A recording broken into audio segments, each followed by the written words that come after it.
السلام علیکم ورحمۃ اللہ وبرکاتہ۔ الحمدللہ رب العالمین والعاقبۃ للمتقین والصلاۃ والسلام علی خیر خلقہ محمد وآلہ وصحبہ اجمعین ومن تبعہم بإحسان الی یوم الدین، اما بعد۔ محترم سامعین کرام،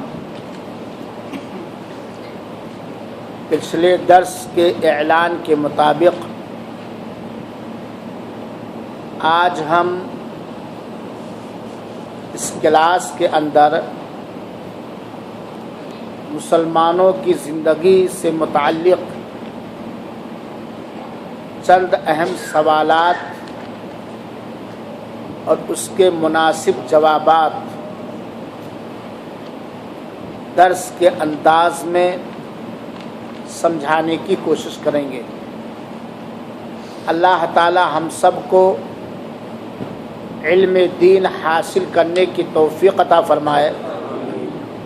دین سیکھنے والا، دین سکھانے والا اور دین کو لوگوں تک مکمل اخلاص کے ساتھ سنت حبیب مصطفیٰ صلی اللہ علیہ وسلم کے مطابق پوری دنیا تک پہنچانے کی توفیق عطا فرمائے، آمین۔ ہر مسلمان کو پہلی فرصت میں، چاہے وہ مرد ہو یا عورت،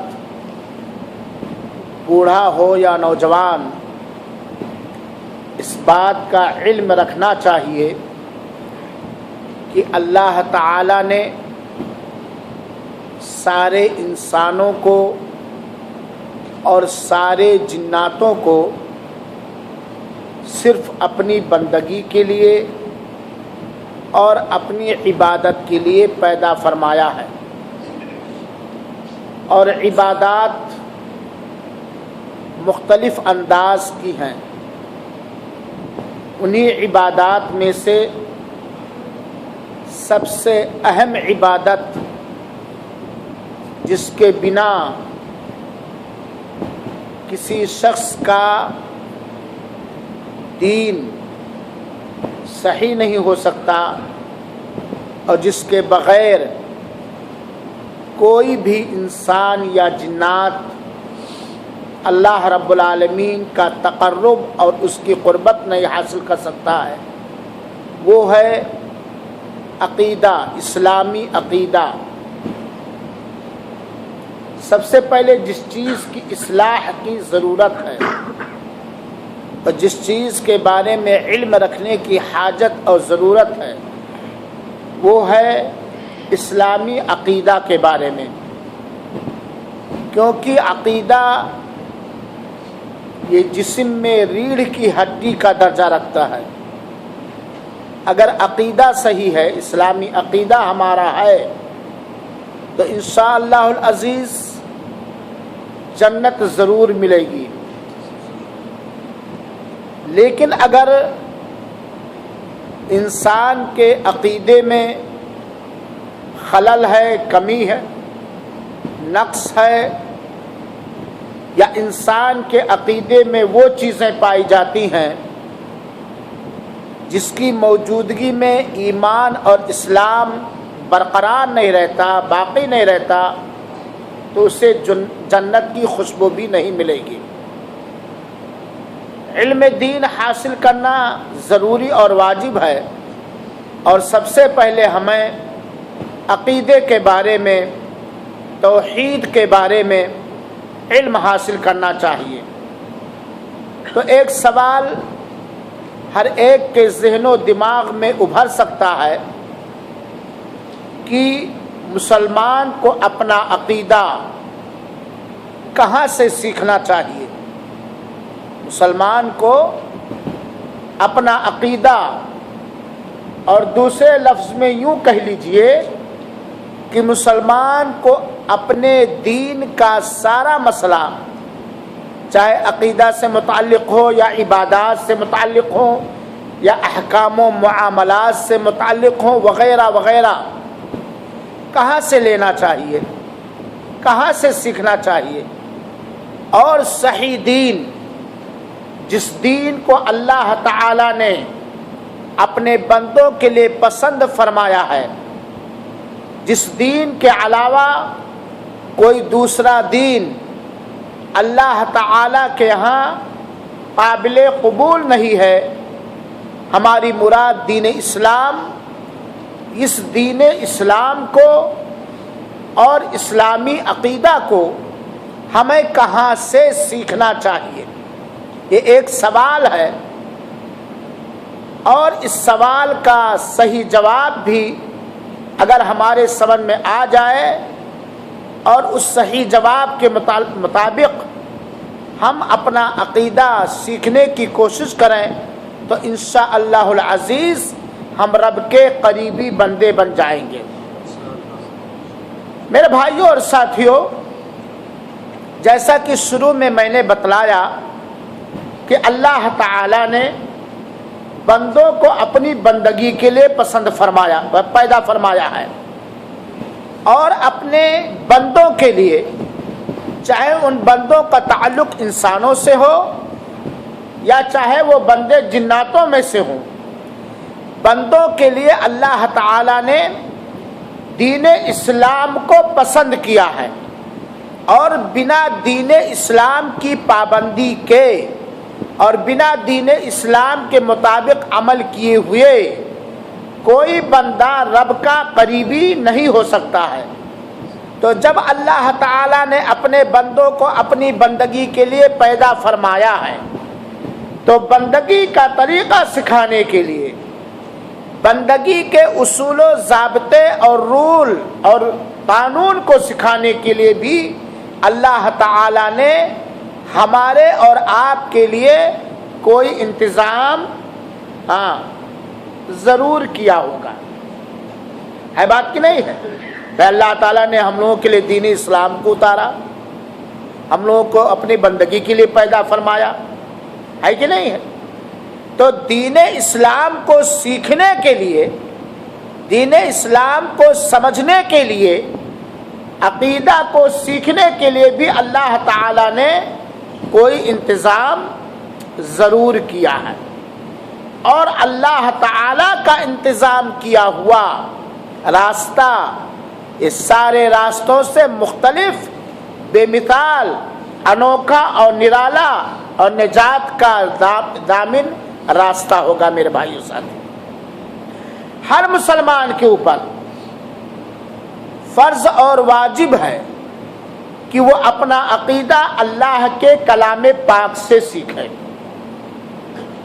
کیونکہ سب سے بہترین بات اللہ کی بات ہے، سب سے بہترین بات اللہ کی بات ہے، اور اللہ تعالی نے قرآن مجید کو سارے انسانوں کے لیے، سارے جناتوں کے لیے، اور خصوصیت کے ساتھ متقی بندوں کے لیے ہدایت کا سامان بنایا ہے۔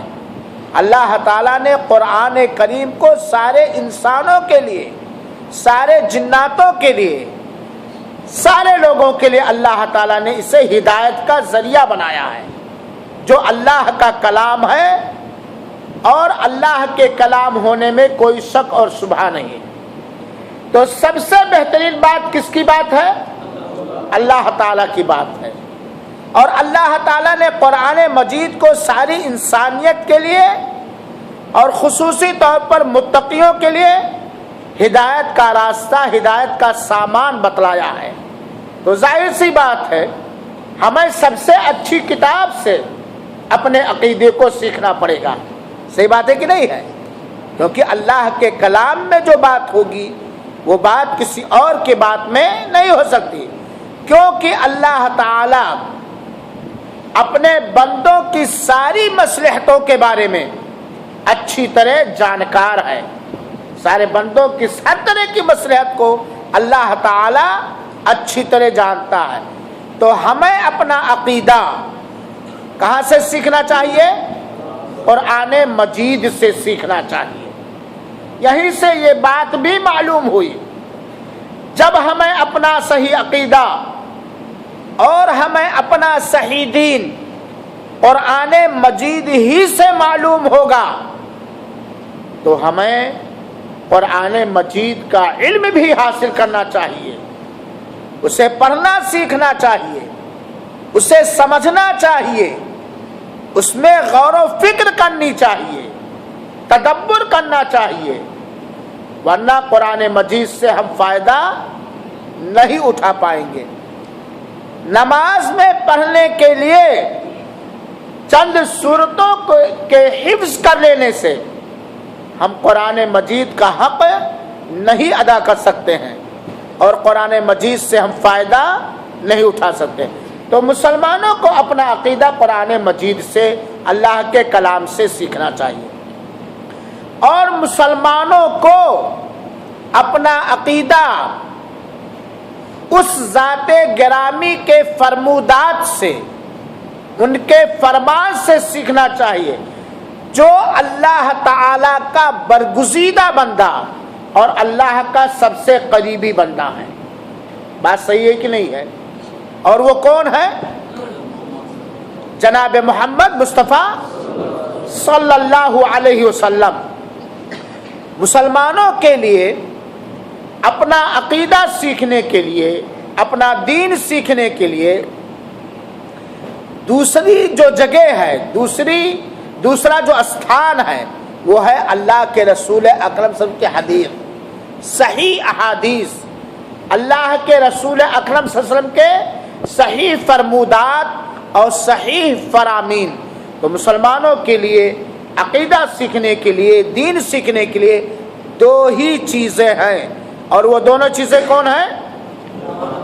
ایک قرآن مجید اور ایک صحیح حدیث، کیونکہ اللہ کے رسول اکرم صلی اللہ علیہ وسلم کے بارے میں اللہ تعالی نے گواہی دی ہے کہ وما ينطق عن الهوى ان هو الا وحی یوحی۔ اللہ کے رسول اکرم صلی اللہ علیہ وسلم اپنے من کی پیروی کرتے ہوئے، اپنے خواہشات نفس کے پیچھے چلتے ہوئے کوئی بات نہیں بولتے ہیں، بلکہ جو کچھ بھی آپ فرماتے ہیں، جو کچھ بھی آپ کہتے ہیں بحیثیت دین، وہ اللہ تعالی کی جانب سے وحی ہوتی ہے۔ وہ کیا ہوتی ہے؟ اللہ تعالی کی جانب سے وحی ہوتی ہے۔ اللہ نے اپنی بندگی کے لیے پیدا کیا ہے، تو بندگی کا طریقہ بھی وحی اللہ سے ہم لے سکتے ہیں۔ اللہ کی وحی سے ہم اپنا عقیدہ سیکھیں گے، اور اللہ کی وحی دو طرح سے ہے۔ ایک وحی وہ ہے جس کو وحی مطلوع کہا جاتا ہے، یعنی جس کی تلاوت کی جاتی ہے، اور وہ قرآن مجید ہے۔ ایک وحی، دوسری وحی وہ ہے جو وحی غیر مطلوع جسے کہا جاتا ہے، جس سے حکم لیا جائے گا، جس کا احترام کیا جائے گا، جس سے مانا جائے گا، جس کے مطابق عمل کیا جائے گا، لیکن اس کی تلاوت کر کے عبادت نہیں کی جائے گی، اور وہ ہے حدیث رسول، سنت مصطفیٰ صلی اللہ علیہ وآلہ وسلم۔ تو مسلمانوں کو اپنا عقیدہ کہاں سے سیکھنا چاہیے؟ قرآن پاک سے اور صحیح احادیث۔ ایک شبہ کسی کے ذہن و دماغ میں آ سکتا ہے کہ آج مسلمانوں کا ہر گروہ اس بات کا دعوے دار ہے، ہر فرقہ، ہر جماعت، مسلمانوں میں افسوس کے ساتھ گروہ بندی ہو گئی، فرقہ بندی ہو گئی، گروپیں تیار ہو گئی۔ آپ لوگ محسوس کرتے اس بات کو کہ نہیں؟ ہر گروپ، ہر جماعت، ہر فرقہ یہ دعویٰ کرتا ہے کہ ہمارا بھی مذہب، ہمارا بھی عقیدہ قرآن اور حدیث ہی سے لیا گیا ہے۔ میرے بھائیوں اور ساتھیوں، ایک باریک چیز ذرا سمجھنے کی ہے، ذرا ذہن و دماغ پر زور دے کے سمجھیے اور بٹھا لیجیے۔ قرآن و حدیث کو سمجھنے کے لیے کسوٹی اور ترازو صحابہ کرام ہیں. کون ہیں؟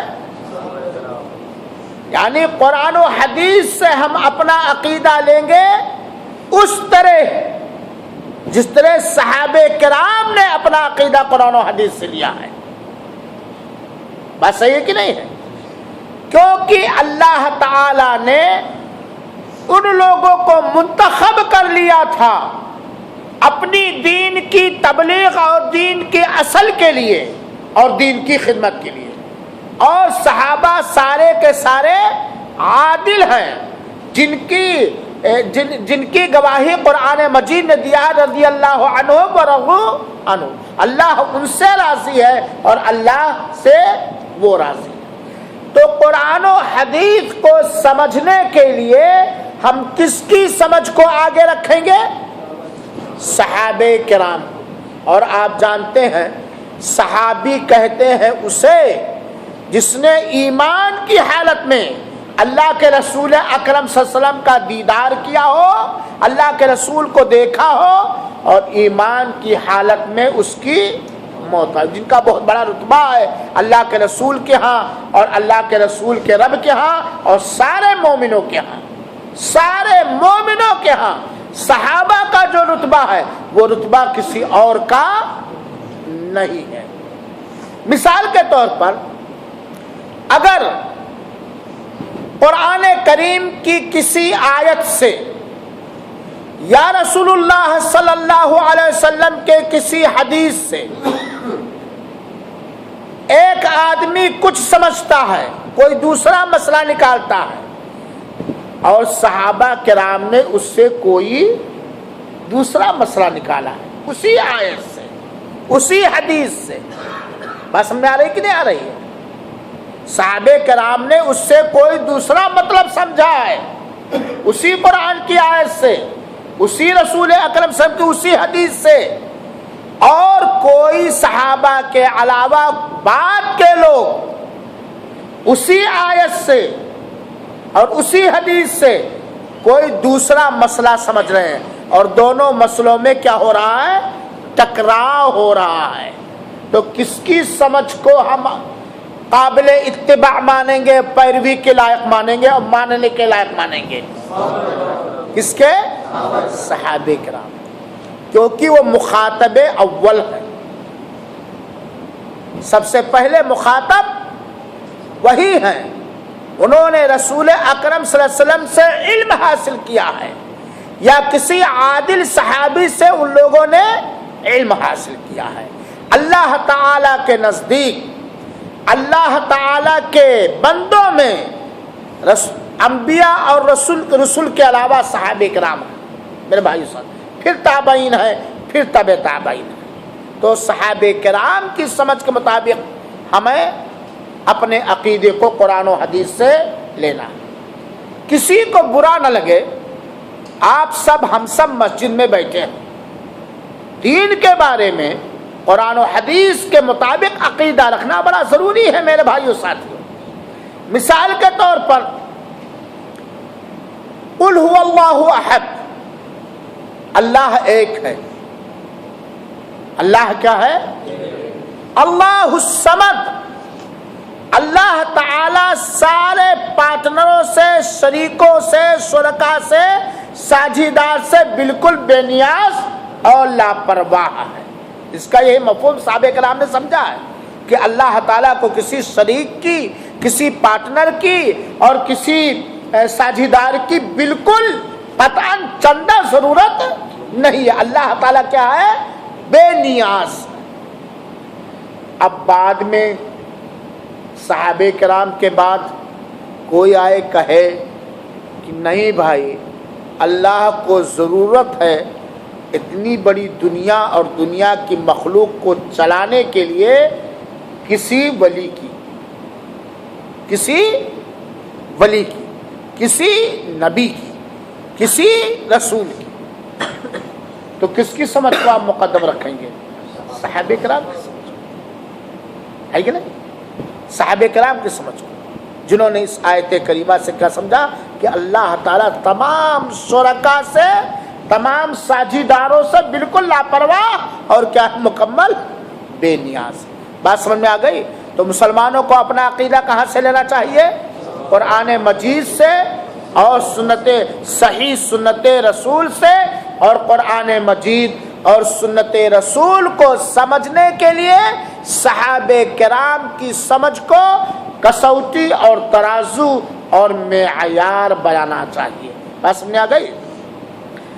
یہی سے ایک بات اور بھی سمجھ میں آتی ہے کہ اللہ تعالی نے اپنے بندوں کو مختلف ذہن و دماغ والا بنایا ہے، مختلف سوچ و فکر والا بنایا ہے بات کہ نہیں؟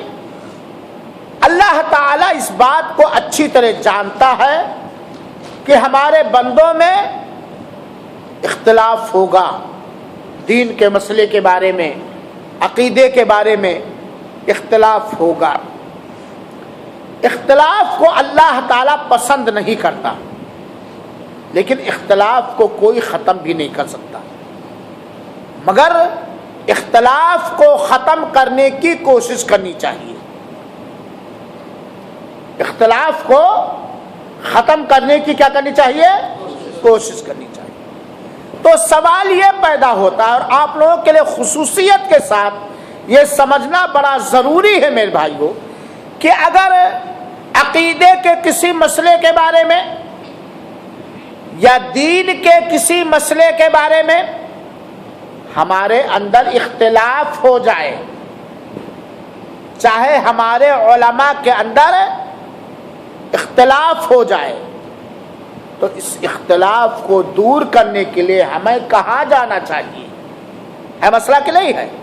کیونکہ اللہ تعالیٰ نے قرآن میں کیا فرمایا ہے؟ وَاعْتَصِمُوا بِحَبْلِ اللَّهِ جَمِيعًا وَلَا تَفَرَّقُوا، اللہ کی رسی کو مضبوطی سے پکڑ لو، جکڑ لو، تھام لو، اور آپس میں فرقہ بندی نہ کرو، گروہ بندی نہ کرو۔ کیونکہ خاص طور پر اگر مسلم قوم کے اندر، مسلمانوں کے اندر گروہ بندی ہو گئی، فرقہ بندی ہو گئی، ٹولیوں میں، جماعتوں میں بٹ گئے، تو ان کی ہوا نکل جائے گی، یہ کمزور پڑ جائیں گے، اور دین اسلام جو اخوت اور بھائی چارگی کا پیکر ہے وہ شیرازہ منتشر ہو جائے گا، اور مسلمان ٹکڑوں ٹکڑوں میں بٹ جائیں گے۔ تو اگر کسی مسئلے میں ہمارا آپ کا اختلاف ہو جائے، چاہے اس مسئلے کا تعلق دین سے ہو، عقیدے سے ہو، چاہے دین کے کسی اہم واجب یا فرض سے ہو، یا کسی چیز سے ہو دین کے بارے میں، تو اس اختلاف کا حل ڈھونڈنے کے لیے اختلاف باقی رکھنا چاہیے، جھگڑا لڑائی باقی رہنا چاہیے، بلکہ اس کا حل ڈھونڈنا چاہیے، اور مناسب حل، ایسا حل جس پر سب کا اتفاق ہو، ایسا حل جس پر سب کا اتفاق ہو۔ اگر مسلمانوں کے عقیدے کے مسئلے میں یا دین کے مسئلے میں کوئی اختلاف ہو جائے میرے بھائیوں ساتھیوں، تو اس کا حل صحابہ کرام کے سمجھ کے مطابق قرآن کریم میں اور نبی کریم صلی اللہ علیہ وسلم کی صحیح سنت میں تلاشنا چاہیے، کیونکہ سارے مسلمانوں کا اللہ تعالیٰ پر ایمان ہے کہ اللہ تعالیٰ نے ہمیں اپنی بندگی کے لیے پیدا کیا ہے۔ سب کا اتفاق ہے کہ نہیں ہے؟ اتفاق کہ نہیں؟ مانے یا نہ مانے، عمل کیسے بھی ہو کسی کا، لیکن سب کا اس بات پر اتفاق ہے کہ اللہ تعالیٰ ایک ہے، اور اللہ تعالیٰ نے ہمیں اپنے بندگی کے لیے پیدا کیا ہے۔ یہ الگ بات ہے کہ ان کا کچھ لوگوں کا عقیدہ، کچھ لوگوں کا عمل اس اقرار کے خلاف ہے، لا الہ الا اللہ کے اقرار کے خلاف ہے،